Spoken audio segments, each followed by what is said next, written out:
Yes hello everyone, I welcome you all to our ultimate से platform. दोस्तों, आज हमारे साथ यहाँ पे जुड़े सीए प्रणव पोपट सर, जो कि है क्वांटिटेटिव एप्टीट्यूड एंड कॉस्टिंग के शहंशाह।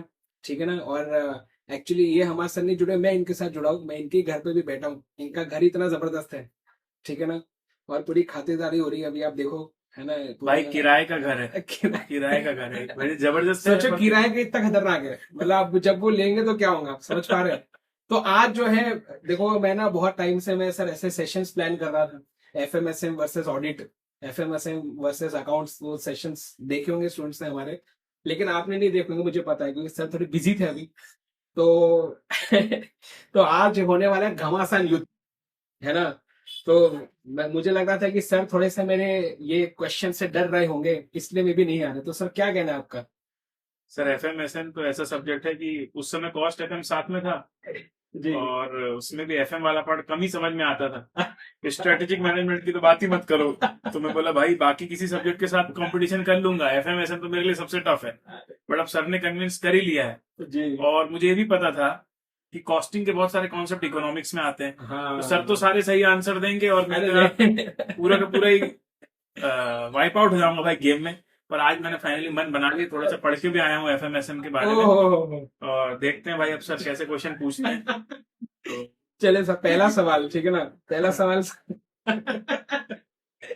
पहला सवाल सर देखते हैं, ठीक है। तो अभी सर आपने सुनोगे रिसेंटली जो है, जियो और हॉटस्टार जो है मिल गए ना, अभी जियो हॉटस्टार हो गए। तो एकदम सिंपल सवाल है सर, एसएम का है ये क्वेश्चन, कि सर बताए ये, इसे हम मर्जर बोलेंगे कि एक्विजिशन बोलेंगे? जियो और हॉटस्टार, सर ये तो मर्जर होना चाहिए वैसे तो। है ना। क्या क्योंकि लगता है, पक्का? क्योंकि किसी ने मतलब कि दोनों एक साथ आ गए हैं, राइट। तो किसी एक का नाम नहीं है, दोनों का ही नाम चालू है। अरे और जब भाई साहब, यही क्वेश्चन पूछा था भाई सर ने। नहीं इज्जत बचा यार, ली बहुत, सर, अरे इज्जत नहीं बचा ली। नहीं नहीं नहीं, ये है सर प्रणव सर का एकदम खतरनाक काम है ना। बिल्कुल सही कहा इन्होंने कि मर्जर और एक्विजिशन में से यही फर्क है। आपने ऑलरेडी एक्सप्लेन कर दिया कि जैसे दो कंपनी ए और बी अगर वो मिल गई हाँ और ए बी हो गई, मतलब दोनों का अस्तित्व है मिलने के हाँ। बाद भी, तो मर्जर है। अच्छा, जैसे वोडाफोन आइडिया भी फिर मर्जर हाँ, था। एक प्रकार से मर्जर। लेकिन जैसे अपना एयर इंडिया ने सर विस्तारा को अक्वायर किया और विस्तारा खत्म हो गया, अब हाँ। सिर्फ एयर इंडिया है, तो वो एक्विजिशन में आ जाता है। तो हम्म। बहुत बढ़िया यार, मुझे 1-0 ऑलरेडी हो गया है। अब देखते हैं यार मैं जवाब दे पाऊंगा कि नहीं। यस सर, बोलिए। अगला चलो, सवाल कॉस्टिंग है। यस। कॉस्टिंग में सर मैं आपके सामने एक एग्जांपल रखता हूँ, आपको जी। बताना है वो कौन से टाइप की कॉस्ट है, ठीक है। राइट। तो जैसे मान लीजिए हम पुणे में ऑटो रिक्शा वाले को बोलते हैं करेक्ट। कि भैया रुकना एक मिनट, और हाँ। उसको बोलते हैं भाई एक फलाना फलाना जगह जाना है। ओके। फिर वो कहता है कि मैं 100 रुपए लूंगा। बराबर। पर मैं उससे बोलता हूँ नहीं भैया, मैं ऐसे 100 रुपए में नहीं जाऊंगा, मैं मीटर से जाऊंगा। ओके। पर वो मीटर से जाने में मान जाता है। अब मीटर से जो उसकी बिलिंग आएगी, वो कौन सी टाइप की कॉस्टिंग कहलाएगी सर, बताइए। कौन से टाइप की कॉस्ट कहलाएगी, आप सर बनना देखो, चाहिए सर। इकोनॉमिक्स में शायद होगा, पता नहीं। हाँ सर देखो, मुझे थोड़ा बहुत ये लग रहा है। मैं ऐसा ना एक एग्जांपल देता हूँ इकोनॉमिक्स में। पोस्टपेड पोस्टपेड टेलीफोन बिल जो आता बिल, है, हाँ हाँ। कि वो एक लेवल तक फिक्स्ड होता है। पर हाँ। अगर अपने ज्यादा यूज किया तो वेरी करेगा वो, है ना। तो सेमी वेरिएबल कॉस्ट में मुझे लगता है कि अपन मीटर शुरू करते हैं तो एक 25 रुपए, आई गेस 25 रुपए हाँ रेट चल रहा पुणे है में 25 रुपए का रेट है, कि डेढ़ किलोमीटर आप में कहीं 25 भी रुपए जाओ 25 रुपए मिनिमम तो लगने बैठे हैं। और 25 रुपए लगे। हाँ, पर दूर गए तो खर्चा बढ़ता है। एम आई राइट सर, सेमी बिल्कुल वेरिएबल बिल्कुल है सर, क्या? बिल्कुल सर बिल्कुल क्या बात- कॉन्सेप्ट के साथ समझाया आपने। तो देखो यहाँ जैसे 25 रुपए आप ऑटो में जी। बैठे ना, और आप राइट। 2 मिनट में बोलते हो मेरे को उतार दो, तो भी 25 तो लग गए तुम्हारे। लेकिन 1.5 किलोमीटर के बाद फिर जैसे जैसे 100-200 मीटर बढ़ता जाता है, उसके हिसाब से 2-3 रुपए बढ़ते जाते हैं। राइट। पूरा उसका क्राइटेरिया, लेकिन बिल्कुल सही एग्जैक्ट वर्ड आपने बोला, semi variable. Semi variable, up yes to a sir. Certain level fix रहेगा, उसके बाद वेरिएबल रहेगा। क्या बात है सर। तो भाई ऐसा नहीं है, मतलब ये है, मार्केट में दिखा सकते हैं। अगला सवाल सर। हाँ सर। तो 1-1 हो गया दोस्तों, ठीक है ना। हाँ, अगला सवाल सर। मैं ऐसा, शार्क टैंक सर आजकल बहुत चल रहा हाँ है ना। आप भी सर देखते होंगे, हमारे स्टूडेंट्स देखते होंगे। बच्चों तो को उसमें बहुत ना सर, सजेस्ट किया था मैंने फाउंडेशन के बाद कि जी, अभी ये बीच का जो पीरियड है इसमें शार्क टैंक देखो, कुछ नहीं करेक्ट। देखना हो तो। मैं से एफएमएसए में बहुत एग्जांपल्स देता हूँ शार्क टैंक से, क्योंकि एफएमएसए नहीं है उसमें पूरा, सही पूरे बात है, शार्क टैंक में सही बात है। स्ट्रेटेजी की बातें चल रही, पैसों की बातें चल रही। तो उसमें ना सर एक बार एक एपिसोड में, आपको पता है नमिता थापर, वो भी सीए हाँ है ना। तो उन्होंने एक एपिसोड में ऐसा बोला था कि जैसे बहुत बार सर कोई पिक्चर आता है, तो ये लोग क्या बोलते हैं कि भैया इक्विटी भी ले, मतलब मेरे को इक्विटी शेयर भी दे, और तू थोड़ा लोन भी ले ले, डेट भी ले ले हमसे। पर बहुत बार लोग जो है ना मना कर देते कि नहीं हमको लोन तो नहीं चाहिए। हाँ। तो उस एपिसोड में नमिता ने ऐसा बोला कि मुझे समझ में आता लोग ऐसा क्यों करते हैं, ये सही डिसीजन नहीं। तो ये जो है ना एक कॉन्सेप्ट से रिलेटेड है। एक होता है सर कॉस्ट ऑफ इक्विटी, एक होता है कॉस्ट ऑफ डेट।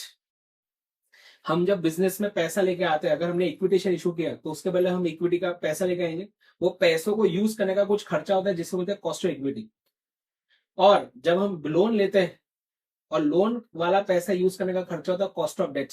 मेरा सिंपल सवाल ये है, इक्विटी वाला पैसा यूज करने का खर्चा ज्यादा होता है या डेट वाले पैसों का यूज करने का खर्चा ज्यादा होता है? In short, cost of equity ज्यादा होता है या कॉस्ट ऑफ डेट ज्यादा होता है? ये है सर सवाल। वैसे तो सर कॉस्ट ऑफ डेट ही ज्यादा होना चाहिए, तभी तो ये लोग जो है मना कर देते हैं। मतलब राइट इक्विटी में आप ओनरशिप डाइल्यूट कर रहे हो जी, बट डेट में तो आपको मतलब पैसा देना है, उसको इंटरेस्ट देना है। Correct I correct. थिंक वो एक बड़ी ऑब्लिगेशन हो जाती है। ओके, मुझे लगता है कॉस्ट ऑफ डेट शायद ज्यादा होता है। थोड़ा भूल गया हूँ। तो मुझे सर थोड़ा दुख हो रहा है कि आपका जवाब थोड़ा गलत है। क्या बात कर रहे हो? सर देखो, एक आपने वो देखा, वो क्या बोलते हैं, ये नहीं कि अपनी स्टॉक मार्केट वाली जो सीरीज आई थी हर्षद मेहता वाली, उसमें से 92 उसमें एक डायलॉग है ना, हाँ उसमें डायलॉग है, इश्क है तो रिस्क, रिस्क है तो रिस्क है, रिस्क है तो इश्क है कि नहीं? हाँ, मतलब सर जो व्यक्ति ज्यादा रिस्क उठाता है हाँ, तो रिटर्न भी ज्यादा एक्सपेक्ट करेगा कि नहीं? हम्म, तो सर सिंपल पॉइंट ये है कि जब हम किसी कंपनी के इक्विटी शेयर खरीदते हैं ना, तो हमें ये इन्वेस्टर को कोई गारंटी नहीं कि डिविडेंड मिलेगा ही, कोई गारंटी नहीं कि इक्विटी शेयर का वैल्यू बढ़ेगा ही, तो रिस्क ज्यादा उठा रहा है वो, तो वो रिटर्न भी ज्यादा एक्सपेक्ट करेगा। और जो रिटर्न एक्सपेक्ट करता है इन्वेस्टर, वही कॉस्ट होता है जो कंपनी को उठाना है। तो इक्विटी वाले पैसों को यूज करने का खर्चा ज्यादा होता है। और डेट में सर क्या है, एक फिक्स रेट से आपको खर्चा करना है ना, उसमें तो कोई ऑब्लिगेशन बनने नहीं वाला, जो है वही है। और साथ ही साथ डेट में एक और चीज होती है सर, जब हम इंटरेस्ट का खर्चा करते हैं तो अपने को टैक्स में बचत हो जाती है, हाँ, इसलिए रिलेटिवली टैक्स डिडक्शन मिल जाता है। अब क्योंकि इंटरेस्ट का खर्चा बढ़ेगा तो टैक्स का इनकम। एक्चुअली मुझे पर्सपेक्टिव पॉइंट ऑफ व्यू से सही जवाब देना चाहिए था Right. इन्वेस्टर, क्योंकि एक्चुअली मैथ्स फॉर फाइनेंस में भी cost of equity investor rate of return आता है। हाँ, मैं टाइम वैल्यू ऑफ मनी में, तो जी। ये तो बनना चाहिए था मेरे को, बट अरे नहीं सर, ऐसा नहीं है। मैंने सर को पहले ही बोल दिया था ये वाला गलत बताना, इसलिए सर ने नहीं भाई ऐसा कुछ नहीं है।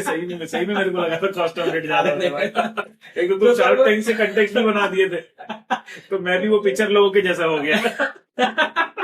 नहीं सर, नबीता ने फिर यही बोला था, उसने बताया था उसमें कि एक्चुअली कॉस्ट ऑफ डेट मतलब हाँ, डेट को यूज करने का पैसा कम होता है एक्चुअल में। हाँ, पर वो चीज जो है ना, वो अपन लॉन्ग टर्म ऐसा सोच नहीं पाते हैं। हाँ, या वैसा, उसमें अपन सिर्फ इंटरेस्ट को देख रहे होते हैं। हाँ, पर ओवरऑल हम नहीं सोच पाते इसमें, ऐसा होता है। हाँ, सही बात है। Got it sir. चलिए वन वन ही अभी यहाँ अब मेरे को थोड़ा डिफिकल्ट क्वेश्चन पूछना पूछना पड़ेगा, तब तो लेवलिंग हो पाएगी ना। बिल्कुल बिल्कुल सर, पूछे तो सर आपसे मैं जानना चाहता हूँ, आपने भी कॉस्टिंग का पढ़ाई होगा, फाइनल लेवल तक हुआ करता था हमारे टाइम में, तो जी। स्टैंडर्ड चैप्टर बच्चे काफी डरते हैं, और उसमें भी अगर मैं बोलूँ तो एक ओवरहेड वेरिएंस नाम का टॉपिक है। यार ये एकदम ओवरहेड पे चले गए, मतलब मटेरियल लेबर नहीं है, ओवरहेड डायरेक्ट। चलो ठीक है, मटेरियल में आते हैं। अच्छा ठीक। तो मटेरियल में सर एक होता है यूसेज वेरिएंस, ठीक है, कि भाई क्वांटिटी जितनी लगनी थी उससे कितनी ज्यादा है, कम लगी। एक होता है प्राइस, की प्राइस कितने में खरीदना था, उससे महंगा खरीदा सस्ता खरीदा। एक होता है material mix variance. Material mix variance का फॉर्मूला और लॉजिक जानना सर, कि मटेरियल मिक्स वेरिएंस क्या होता है। सर मैंने जब टीचिंग शुरू किया था तो मैंने सबसे पहले सर, एक्चुअल में सच बता रहा हूँ आपको, मैं अपने यूट्यूब चैनल पे आपको बाद में बताऊंगा, प्राइवेट है वो वीडियो। सबसे पहला वीडियो जिंदगी का स्टैंडर्ड कॉस्टिंग का बनाया था। क्या बात कर रहे हो? और उसमें मैंने वो बताया था पूरा डब्बा बना के, हाँ, ट्रिक की कैसे याद कर सकते हैं। हाँ, पर सर इस चीज को हो गया 5-5.5 साल। मैं आपको बताऊंगा वीडियो पर वाला, पर हो गया सर 5-5.5 साल। और हाँ, अभी मुझे फ्रैंकली जो है उतना याद नहीं है ये हाँ, मिक्स वेरिएंस। बेसिक से मुझे स्टैंडर्ड कॉस्टिंग इतना समझ में आता है कि अपन पहले सोचते हैं कि कुछ तो भी खर्चा होना चाहिए, फिर एक्चुअल से कंपेयर करते हैं, ज्यादा हुआ और ज्यादा हो गया कम हुआ, बस यही इतना मुझे पता है कि ऐसा एक कॉन्सेप्ट होता है। बाकी मिक्स वेरिएंस में शायद से ऐसा कुछ होता है कि sir revise standard quantity into ये तो ऐसा कुछ तो भी है। RSQ करके चीज तो आती है, RSQ तो है है ना। कुछ हद तक तो आप पहुंच गए, लेकिन आंसर नहीं दे पाए, लॉजिक नहीं दे पाए उसका। Revise standard quantity into standard price minus actual quantity actual price, ऐसा क्या? नहीं ये तो सब मिक्सचर हो गया, सब मिक्सचर। अच्छा, ये पहले डब्बे वाली ट्रिक ना सर, जब मैं भी स्टूडेंट था ना तब भी मैंने देखी थी, जी। पर मैंने ना स्टैंडर्ड का थोड़ा सा अपने लेवल पे कुछ रिसर्च करके अलग बनाया, ओवरहेड या मटेरियल कोई भी है। अच्छा, उसमें मैं अभी आपको समझा दे तो शायद इसके बाद आप भी नहीं भूलोगे। लव ट्रायंगल बनाया था मैंने हाँ, कुछ तो। मैंने बनाया एक जी, लव ट्रायंगल जिसमें जी, जो यूसेज वेरिएंस होता है, हाँ, standard quantity minus actual quantity into standard price, कितनी क्वांटिटी लगनी थी कितनी लगी। अब एसक्यू और एक्यू के बीच में जो डिफरेंस होता है ना, दो रीजन से होता है। एक तो वाकई में क्वांटिटी कम ज्यादा लगनी, लेकिन अगर एक से ज्यादा मटेरियल है प्रपोर्शन तो मटेरियल का प्रपोर्शन भी चेंज हो जाता है। Correct correct. तो आरएसक्यू के लाने से क्या होता है, आरएसक्यू में हम लोग क्वांटिटी ले लेते हैं एक्चुअल वाली और मिक्स ले लेते हैं स्टैंडर्ड वाला। तो फिर जब दोनों को कंपेयर करते हैं वो एक लव ट्रायंगल बन जाता है कि भाई एसक्यू से एक्यू के बीच में एक तीसरा व्यक्ति आ गया जीवन में, आरएसक्यू। ओहो, एसक्यू से आरएसक्यू यील्ड वेरिएंस और आरएसक्यू से लेके एक्यू तक मिक्स वेरिएंस। और ये लव ट्रायंगल बनाने के बाद कोई बच्चा भूलता ही नहीं फॉर्मूला। थोड़ा थोड़ा मुझे याद आ रहा है ऐसे वैसे। मतलब मैं क्या करता था, मैंने जो वीडियो बनाया था हाँ। उसमें पहले ये बनता था, पहले बॉक्स बनता था हाँ। और फिर बीच में लाइन खींचते थे ऐसे। अच्छा, तो कहीं ना कहीं ट्रायंगल बन रहा था उसमें भी। हाँ, बट बराबर। समझ गया मैं, आप कुछ उसका नाम बदल दिया, घूम फिर के लॉजिक तो सेम ही है। हाँ, कुछ तो भी थोड़ा थोड़ा और मुझे याद आ ओवरहेड रहा है। वेरिएंस में तो सबसे ज्यादा बच्चे परेशान है। उसमें तो मैंने लव क्वाड्रिलेटरल बनाया है। अब उसमें नहीं जाते अभी, पर जब बच्चे पढ़ेंगे तो उनको खुद ही समझ में आएगा कि वो लव क्वाड्रिलेटरल कितना काम इन शॉर्ट मुझे नहीं आता भाई, इन शॉर्ट वापस अर्बन हो गया। मुझे नहीं आता है। अच्छा, वो भाई टफ क्वेश्चन पूछिए आपकी बारी से। हाँ, अगला अगला सवाल है सर। आपने सर जैसे आपने बहुत एड्स देखे होंगे सर, जैसे वो अमिताभ बच्चन जी का वगैरह आता है ना, कौन सा? कि पधारो हमारे देश वगैरह ऐसे।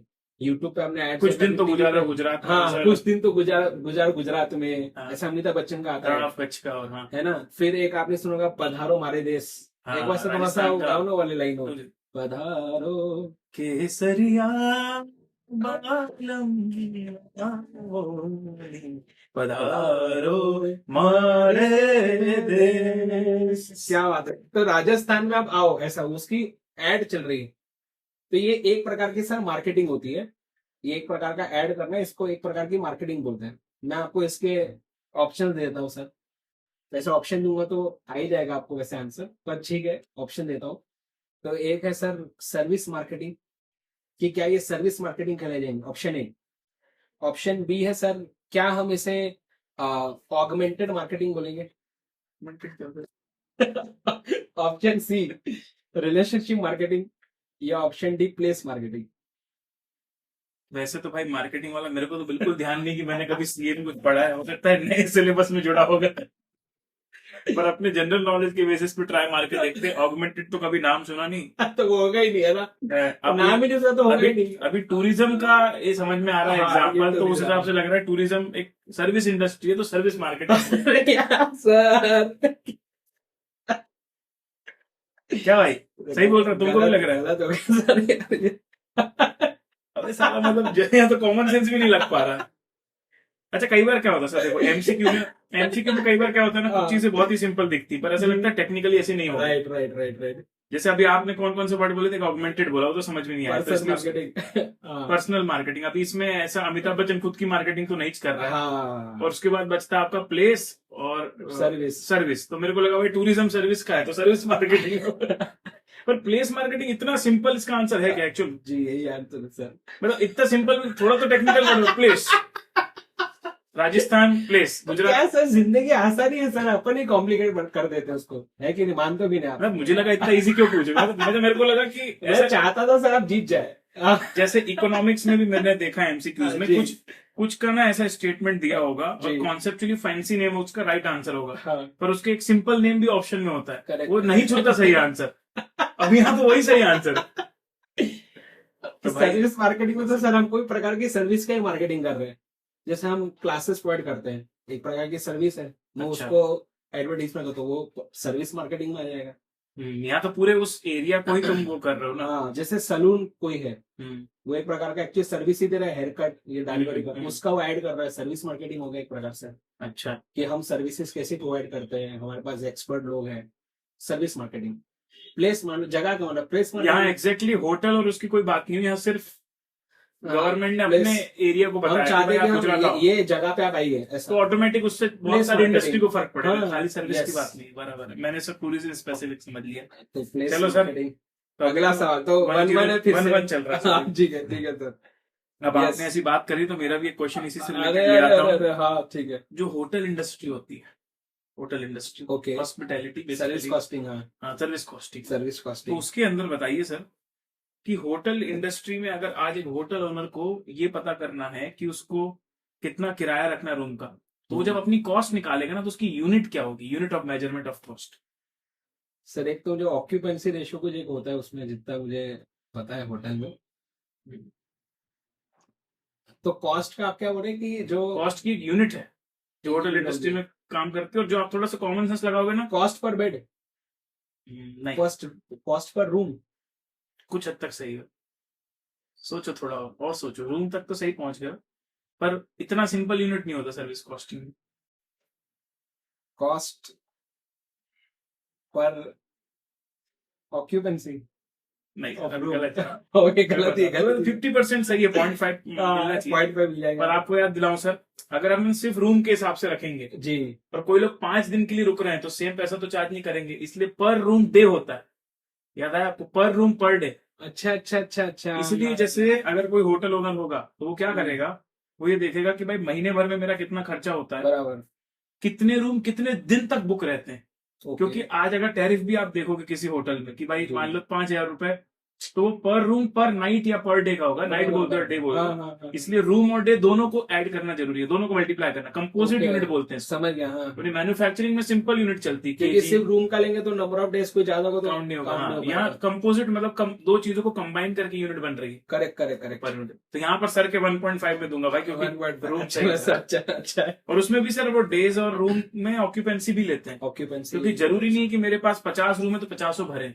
हाँ, राइट। जितने % ऑक्यूपाइड होने के चांसेस है उतने ही रूम लेता हूँ। जैसे सर ये जब कोई होटल इंडस्ट्री वाला कोई पिच करने आता है आइडिया, Occupancy तो ये बताता है। पूछते हैं शायद भैया ऑक्यूपेंसी कितनी है आपकी? बिल्कुल बिल्कुल सही बात है। उससे एक आइडिया आती है कि होटल चल रहा है कि नहीं, हाँ है ना? तो वो हाँ, एक चीज और है, क्या, खाली बना देने से काम नहीं चलता, वो तो चलना नहीं चल चाहिए। रहा है कि नहीं।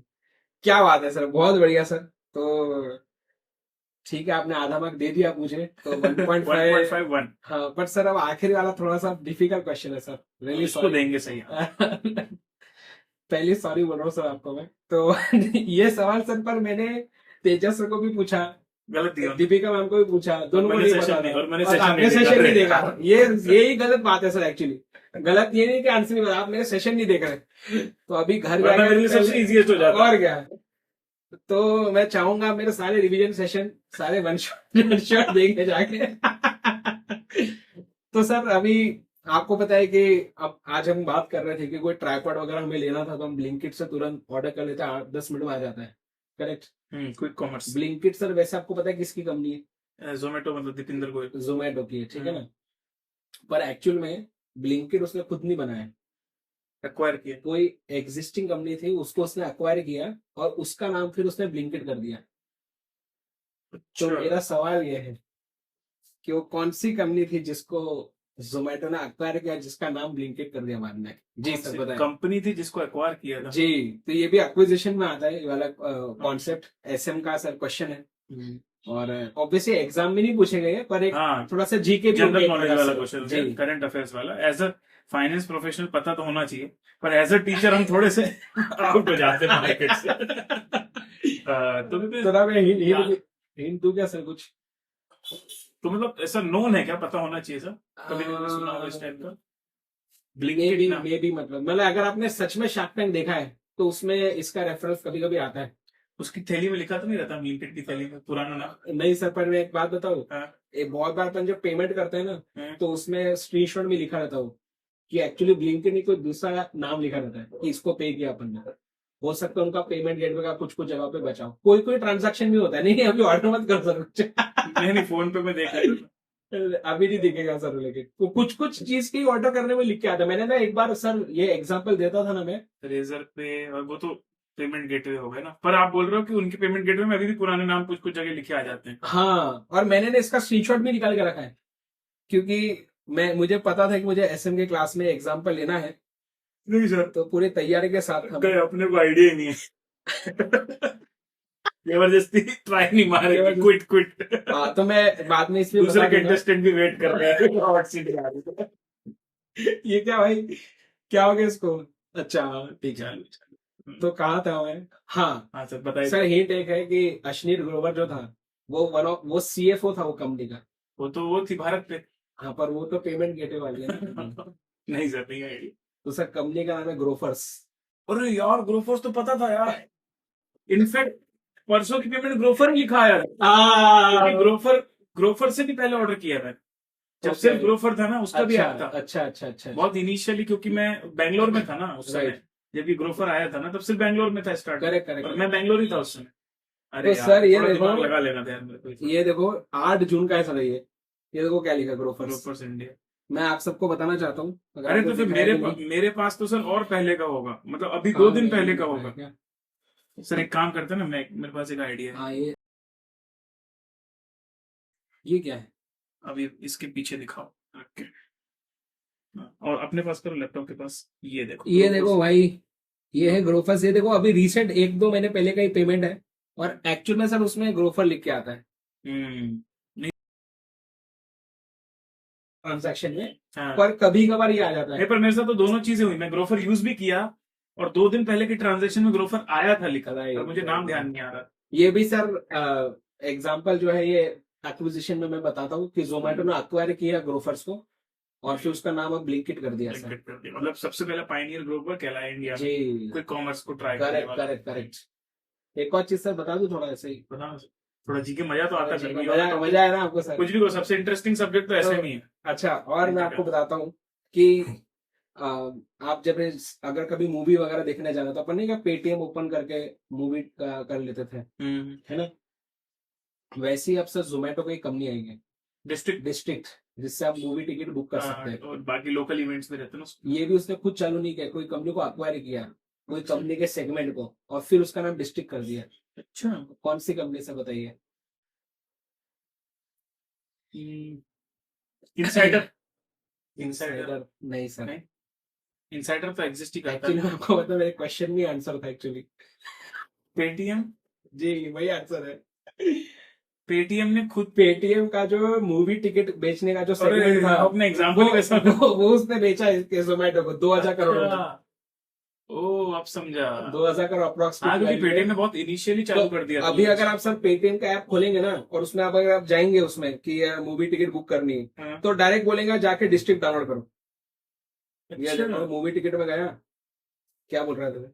ओह, जबकि सबसे कितनी बार किया हुआ है यार पेटीएम से पहले तो मैं पेटीएम में गया, मैंने यहाँ पे मैं क्लिक किया मूवी टिकट करनी है तो मुझे, सीधे डिस्ट्रिक्ट तो डायरेक्ट वो खुद ही बोला कि डिस्ट्रिक्ट डाउनलोड कर जाके। मतलब उसमें बोल दे कि भाई मेरा ये हाथ में नहीं है, तुम डिस्ट्रिक्ट में डिस्ट्रिक्ट में जाओ। के बीच में एग्रीमेंट हो गया, बराबर। This is also acquisition.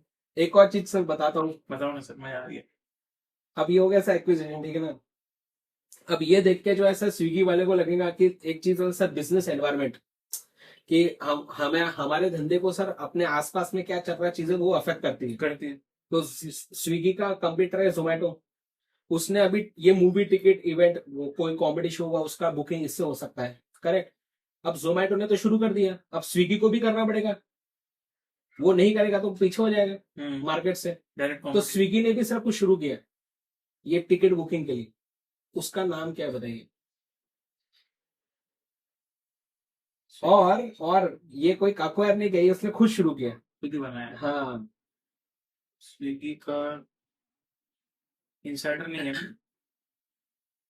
Insider district थी इसका हो गया सर तो ये एक प्रकार से डाइवर्सिफिकेशन में आ जाता है ये, हाँ। क्योंकि दूसरी कंपनी को अक्वायर नहीं किया, हमने खुद ही जो है दूसरा बिजनेस शुरू किया है ना। इसे इंटरनल ग्रोथ स्ट्रेटेजी भी बोलते हैं सर।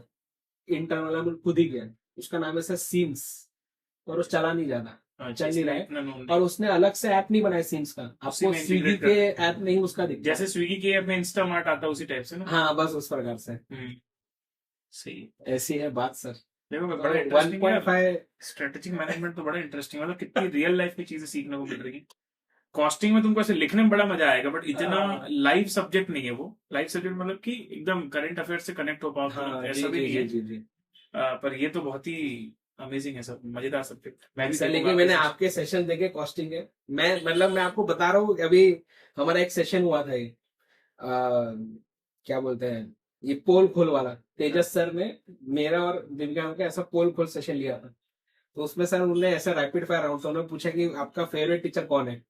तो मैंने तो बोला यार मैं तो हमेशा एक ही नाम लेता हूँ, है ना, कि यार ये प्रणव सर ही फेवरेट टीचर है। और एक और चीज मैंने इसमें बोला, एक और चीज पूछते भी आई, उसमें उन्होंने ऐसा पूछा था तेजस सर ने कि आपको प्रणव सर का कौन सी चीज पसंद है, ऐसा कुछ तो भी था क्वेश्चन। तो मैंने बोला कि यार देखो, सब लोग बोलते हैं कि एमजी सर नोट्स अच्छे बनाते हैं और मेरे नोट्स ऐसे हैं वैसे हैं, ऐसा लोग बोलते हैं जनरली, ठीक है।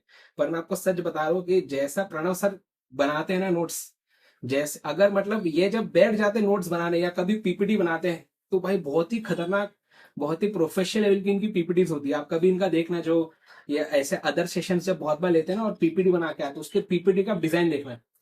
तो मुझे लगता है कि एक्चुअल में सच्चाई है कि ये पढ़ाने में भी अच्छे हैं मेरे से, और नोट्स भी मेरे से अच्छे बनाने बिल्कुल नहीं, ऐसा बिल्कुल नहीं।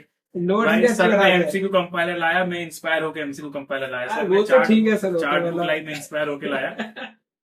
ये है बस, बाकी सब मिलके एक दूसरे से सीख रहे हैं, मजा आ रहा है, और तुम लोग का भी बहुत अच्छा रिजल्ट आता है, यही हम लोग का पर्पस है। लेकिन एक Yes. क्वेश्चन अभी सर का बाकी अरे है। हाँ सर, आप वैसे तो मैं सारे हार गया हूँ, तो ये तो ऑलरेडी आ गए हैं कि आप दो ना दो, आप ऑलरेडी मैच तो जीत ही गए हो, और फिर भी देख लेते कितने उससे जीते हो। Yes yes yes sir. Sir EOQ का फॉर्मूला बता दो। आप जीता नहीं चाहते सर, मेरे को ऐसा है कुछ कि ईओक्यू का कैसे याद होगा, इतने साल पहले कॉस्टिंग पढ़ा होगा। सर क्या है कि एफएम में एक चैप्टर है, चैप्टर 9, वर्किंग कैपिटल मैनेजमेंट। अच्छा। और उसमें सर एक यूनिट आता है कैश मैनेजमेंट। हम्म। तो जैसे अपन इन्वेंट्री में बोलते हैं ना कि अपने को कितना क्वांटिटी पे आप मतलब Order ऑर्डर करना- देंगे तो कितना कितना क्वांटिटी order, हाँ। होना चाहिए। वैसा सिमिलर कॉन्सेप्ट सर अपन अप्लाई करते हैं कैश बैलेंस में, कि अपने को कितना कैश बैलेंस मेंटेन करना चाहिए। अच्छा, बैलेंस। मेंटेन करने का वो भी चीज बॉमल नहीं बताए, जैसे ईओक्यू मतलब बॉमल ने बताया ना, वैसे भी है। तो अच्छा। ईओक्यू का formula under root 2AO upon c. वैसे ये तो भाई हमारा स्कैम हो गया, मेरे को लगा कि इतने साल पहले पढ़े होंगे, भूल गए होंगे, मेरे को क्या पता एफएम, ये तो चीटिंग है भाई यार। मैं नहीं कह रहा सर। बहुत चीटिंग है भाई। हम देखो- सोचे कि ऐसा चीज पूछ लेते जो बिल्कुल याद ना आए इनको, बहुत पुरानी चीज है। राइट। ये देखो क्या है कि ऐसा लग रहा है कि मैं जीता हूं, पर प्रणव सर सही विनर है ना। और अभी आपको कॉस्टिंग सब्जेक्ट में दिखेगा पूरा धमाल मचाने वाले प्रणव सर एकदम। 14 जुलाई से हम लोग आ रहे हैं, राइट। कॉस्टिंग सर पढ़ाएंगे, मैं एफएमएसएम पढ़ाऊंगा, दीपिका राठी मैम जो है आपको ऑडिट पढ़ाएंगे। तो हमने इस यूट्यूब चैनल पे हमें लॉन्च सेशंस भी डाले हुए ऑलरेडी। हमने उसमें बताया हर एक सेशन में कि हम कैसे पढ़ाने वाले हमारे सब्जेक्ट को। हम लगे तो उसकी लिंक भी डिस्क्रिप्शन बॉक्स में डाल देंगे हाँ। और कम्युनिटी टैब पे भी डाल देंगे, ठीक है ना। बाकी आप सब्सक्राइब करके और बताइए कि आप ऐसे सेशंस और देखना चाहेंगे क्या। हम ऐसे और कुछ इंटरेस्टिंग चीजें से बीच बीच में प्लान करते रहेंगे। क्या ऐसा पढ़ाई करते करते ना थोड़ा सा कुछ और भी ऐसा चाहिए होता है ना। सही बात है। Students तुम को लोग मजा को ये आता है। वाला सेशन कैसा लगा, ये भी फीडबैक देके बताना। आपको सर कैसा लगा ये वाला सच में बहुत फॉर्मेट। मजा आया सर, सच में मजा आ बहुत गया मजा आया। मतलब मैं उस टाइम पे थोड़ा ऑक्यूपाइड ही था ना, तो मैं अटेंड कर पाया था ना ज्वाइन जी, कर पाया था, जी, बट जी। शायद अपना इसी तरीके से बनने का था, इसीलिए और वेट कर रहे थे। चलो सर, मजा आया। यस चलो गाइस, मिलते हैं 14 जुलाई लाइव, ठीक है। यूट्यूब पे होंगे पहले 5 सेशन। यस। तो जो लोग अभी नहीं भी किए एनरोल, तो यूट्यूब पर भी आ सकते हो डेमो देखने के लिए। चलो bye bye guys. Bye guys, good night.